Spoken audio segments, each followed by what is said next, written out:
Hi, it's your girl Kalia Hall Tarali, and I'm here today to answer any questions that you have in reference to real estate investing. I will give some time for some people to jump on and see what questions you have. In the meantime, I want to talk a little bit about um, some of the questions that I have received.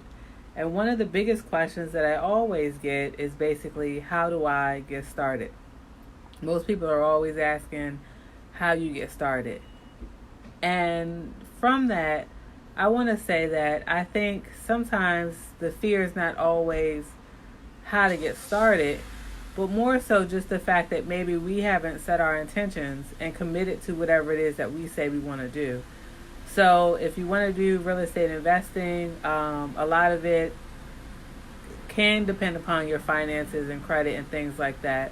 But there are ways to get into real estate where, like if you're doing wholesaling or you're doing becoming a property scout, where those things are not as important because you're not actually acquiring the property. So I think from those instances, it really takes a look at, okay, well, if you know you have time, you know you want to get into real estate, and you're willing to start off as a wholesaler or a property scout, then you have to look at, okay, well, how much time you have and what resources do you have access to as far as being able to get your leads or go to the courthouse and things like that. But again, it all starts with our intention. Because let's say, for instance, you're somebody, you want to buy a multi-unit property. You want to buy, let's say, even 4 units. Let's say you don't even have a place to live. You may want to buy a 4 unit as your personal residence. So in that, of course, if you're going in and you're getting a loan from a lender, then that means that, yes, you will have to do some things with your credit. And also you will need to have some money as far as whatever the lender says you need to put down to get that property. So if you're not having the money, then maybe sometimes that takes, again, starting off with something where you can generate some extra income for yourself. And maybe real estate, if you don't want to do, let's say property scout or wholesaling, then maybe there's another source of income that you can use in order to generate extra income. If you're somebody that's living, let's say you feel like you're living paycheck to paycheck or you don't have enough money. There's a lot of things that people are doing nowadays. I know some people are flipping cell phones on eBay. Some people are driving, lifting Uber or Instacart or Amazon Flex. So there's a lot of things that people are doing nowadays in order to generate extra income for themselves. And if you think that real estate is too risky, then you can always start. Some people start off just dabbling with mutual funds. So there are a lot of other things that people do. Some people even, let's say they want to buy something, they sell stuff that they have, like a car, just to try to get extra money so that they can do whatever it is that they say they want to do. So again, once you set your intention, then you can set the ball rolling with whatever it is you say you want to accomplish. And make sure that you're focused on that end goal. So there really shouldn't be much that gets in the way in between doing what you want to do if you're realistic with whatever it is you're saying that your goal is. Because I think with real estate, sometimes too, people put things on the back burner because they feel like, maybe I'll get started a year from now, or maybe, I'll maybe it's not a priority. So again, looking at whether or not this is a priority for you, real estate can be a great investment. Even if you're buying and holding, let's say you buy a property. I know, like, of some people, for instance, they bought properties 30, 40 years ago, and those properties are paid off, in DC, for instance, and now those properties are worth $700,000, and they can leave it to their children. I know some people who, actually one lady, for instance, she was in DC, she had gotten a couple of properties that at that time were in the hood, and she was able to sell those properties off to send her daughter to an Ivy League school. So again, real estate can be a great investment. It's just a matter of getting in where you fit in and making sure that you're setting your intention so that you can actually do what you need to do in order to meet whatever your goal is. And again, even with, let's say you want to buy a multifamily, you have to figure out how much time you have. Are you going to work with a real estate agent to find the property? Are you going to go and find the property yourself? And again, if you're looking for it for yourself, then maybe it may take you more time versus hiring a professional to do it for you. If you're starting off as a bird dogger, you got to make sure the people that you're working with are going to be honest with you. So if you're turning them in leads, then they need to, let you know, okay, hey, this one's a deal, this one's not a good deal, and making sure that they pay you whatever it is that you agreed upon with them. So, that's just kind of my take on getting started. I know for myself, when I first thought about getting into real estate, that's when I was actually working my 9 to 5, and I didn't necessarily think that it was going to be a lifelong goal. I just thought that I was looking to buy a property, an investment property with some friends, and that we were just going to split the profits and rent the property out. That's what I was looking to do. But then when one of my partners ended up going to law school and getting a broker license and asked me to partner with her, then that's kind of where it turned into a lifelong thing. But that's not necessarily what I set out to do. So real estate can be a full-time career as well, especially like, let's say you're interested in doing investing. I know people who flip full-time, and those people started off as wholesalers. There's also people who go ahead and get their real estate license. Maybe they want to be a real estate licensee, or they want to be an appraiser. So real estate can be full-time. Again, but what it starts with is looking at your intention and being honest with yourself about where you can afford to get in. Because again, it is a business, so you do have to treat it as a business. And again, being honest with yourself. If you know you don't have a whole lot of time, and you know that you are making money, then you maybe could set some money aside and then just go ahead and get an investment property. Maybe even get a property manager where you don't have to be that involved. Because even, for instance, like I've done vacation rentals. Vacation rentals take time, especially if you're managing it yourself, because you have to talk to people who are coming into town. You got to get the cleaners in there, like especially like, let's say at that time it was vacation rentals, now it's Airbnb. People are just renting out rooms, but it takes time. So you have to be honest with yourself and say, okay, well, how much time am I looking to spend in this business? How much money do I have? Do I have the credit for this business? And what are you willing to do to get into the business? So those are the things that I would look at when it comes to getting into real estate. And again, just like if you were to work with a lender, a lot of these things haven't necessarily changed. So if you're looking to work with a lender, talking to lenders, finding out what are their requirements to get a loan, if that's what you need to do. And if you're looking to flip properties, more than likely, most people who, if you're going with, like, let's say somebody's going to lend you some money, more than likely they're going to want some type of experience. So again, are you partnering with somebody who has the experience that you need for the funding? Or are you just you're using other people's money? So again, there's plenty of different ways to kind of get into it. Again, it just mainly starts with looking at where you're at. If you're somebody and you have extra time and you feel like you're living paycheck to paycheck, then you probably want to start off as a property scout or wholesaling. If you have time to get your own leads and going to meet with sellers and getting properties under contract, then that will be a good way for you to start to be able to get some money. Some of the students that I've worked with, they've gotten wholesale fees, $7,000, 20-some $1,000. You start off wholesale fees, $15,000. Really, the sky is the limit. But it does take time. It's not necessarily like a quick money scheme where you're just going to get, some people get started, let's say they may do a deal quick. But for the most part, most people work at it for a while before they're actually able to do a deal. So, again, I just kind of suggest looking at your own personal situation and also talking to other professionals. Again, if you're looking at getting a loan, for instance, talking to a lender, talk to people and see where would be best for you, because everybody's situation is a little bit different here. But real estate investing can be possible, and you can get properties and they can be profitable. And it can be a long-term thing. So again, you have to figure out what's going to be best for you. So I don't see any questions here. Does anybody have any questions about investing in real estate? I'll wait a couple minutes and see if some people have some questions they'd like to ask. Let's see.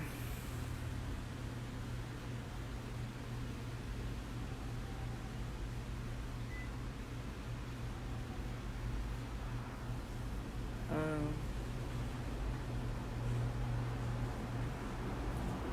this thing keeps coming up. I was seeing if there's some questions in reference to real estate investing.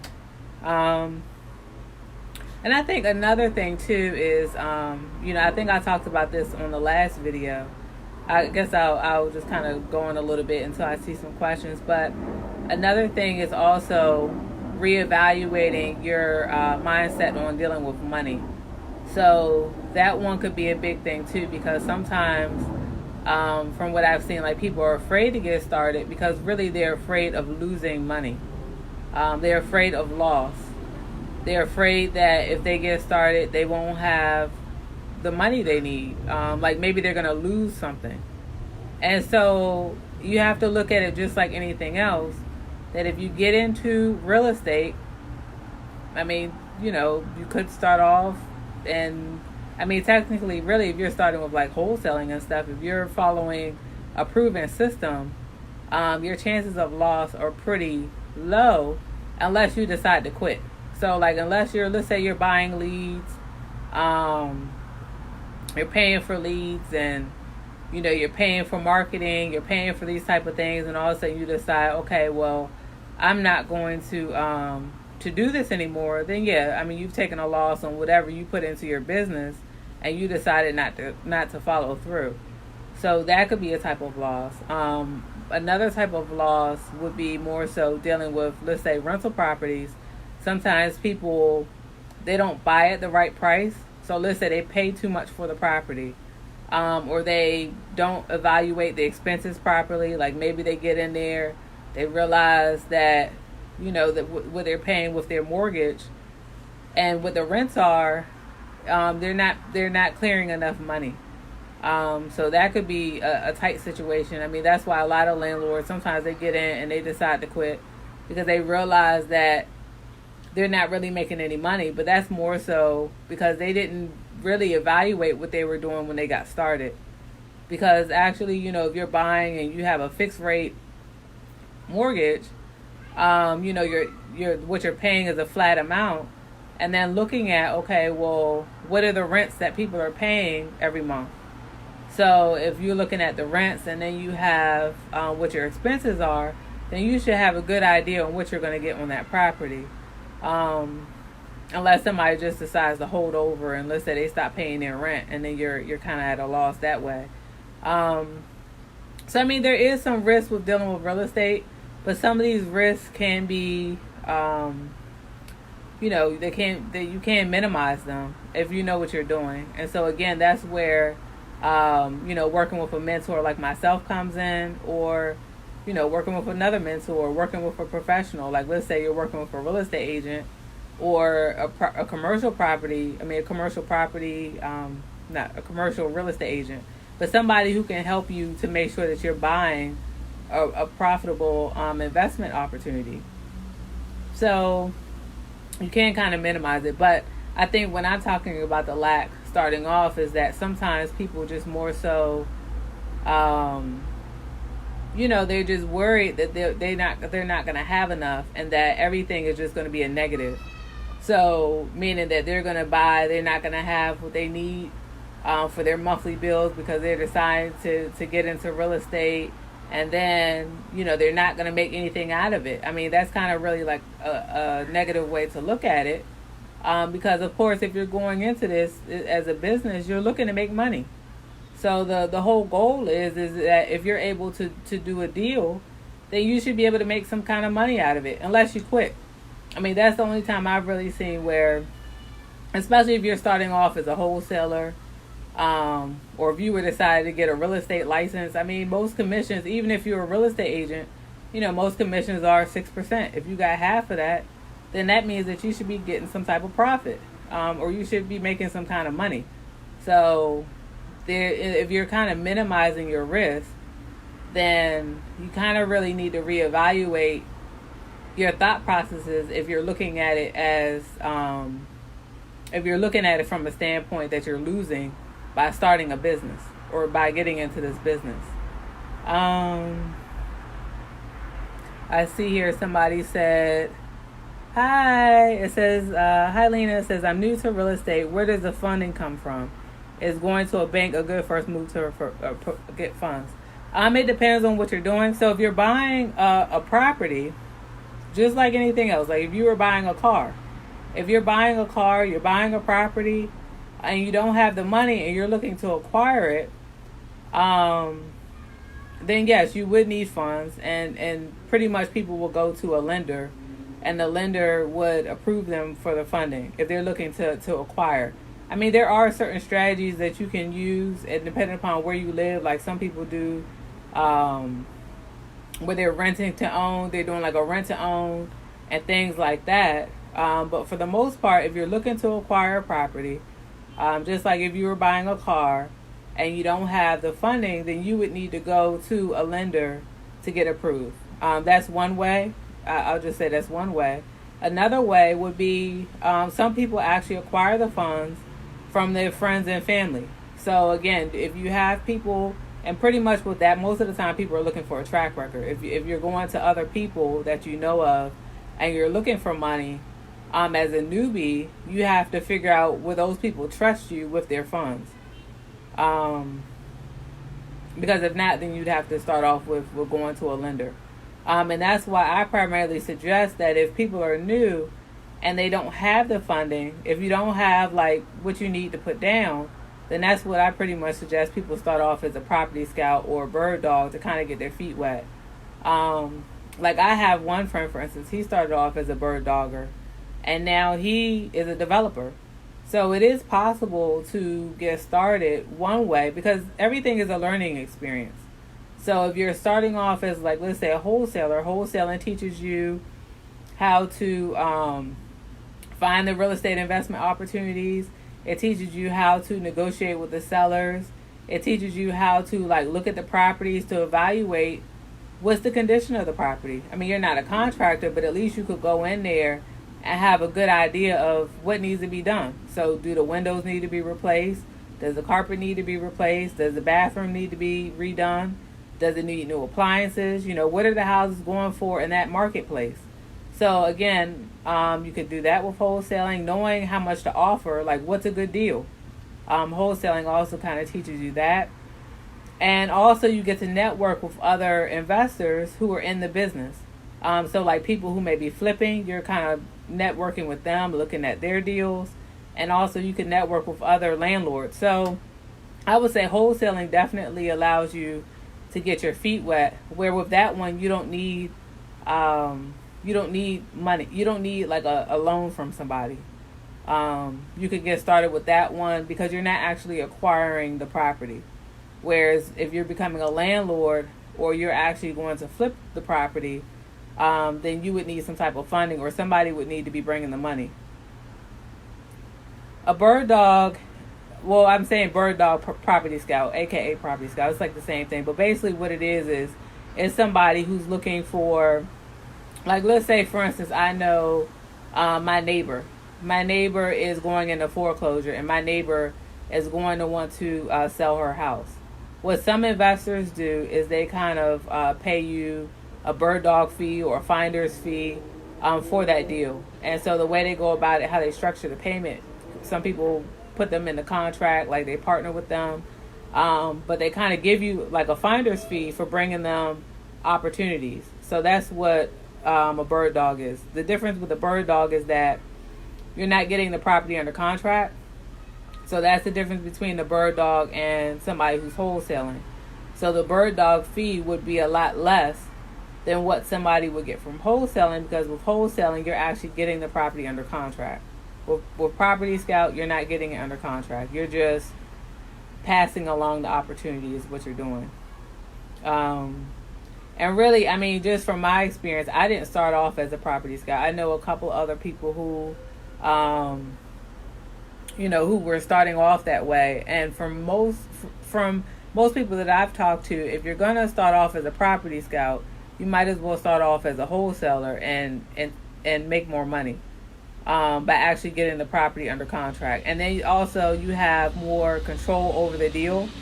So when you go into wholesaling and you're getting the property under contract, then you're kind of the one that's in control of the deal. But if you're kind of just passing along opportunities and you're looking for somebody else to make a decision, then, the ball is in somebody else's court.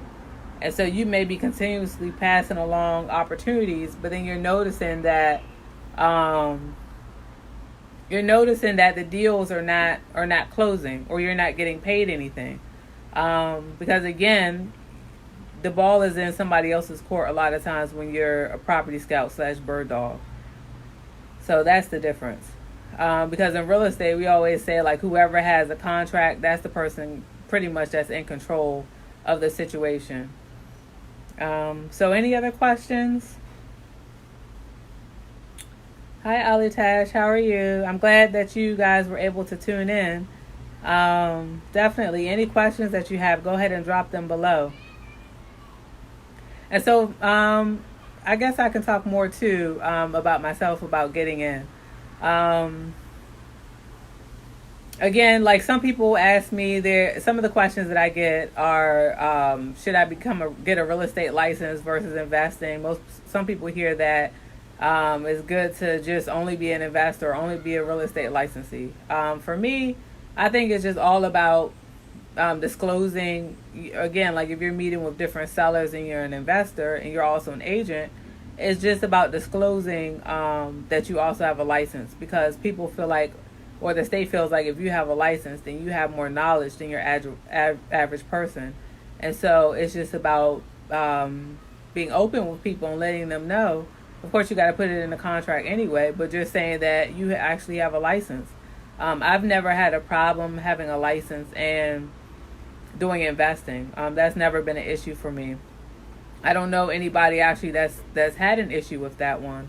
And I know several friends that have licenses that also do investing. So I can't really give you any bad stories about that one, because I don't know anyone that's had a problem with that, even though I have had like people who are new asking me.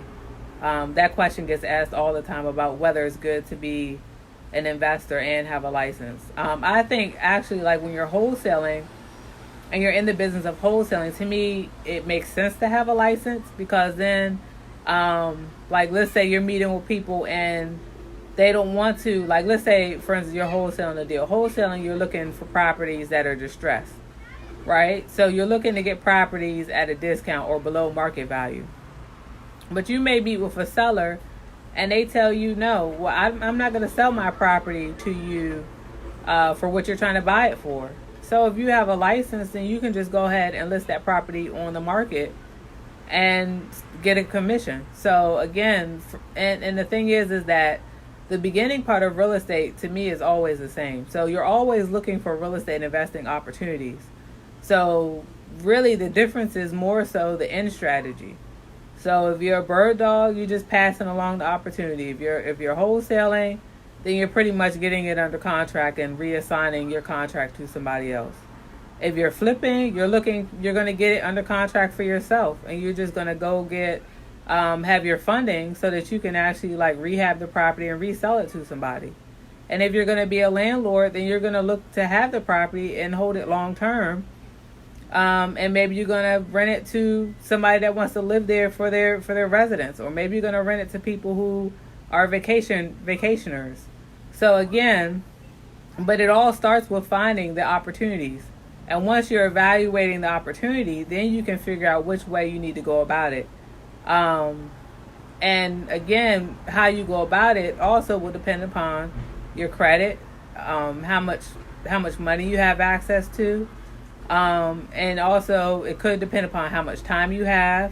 If you know other contractors that are going to come in, let's say the property needs work. Do you have contractors that's going to come in and fix the property? You know, how much of a discount are you buying the property for? So is that a good enough discount where you could then turn around and fix up the property and resell it? Are you going to make some money out of it? So again, there's a lot of different variables to look at. But again, it all starts with finding real estate investing opportunities. So I don't see any other questions on here, so I'm going to go ahead and get off for now.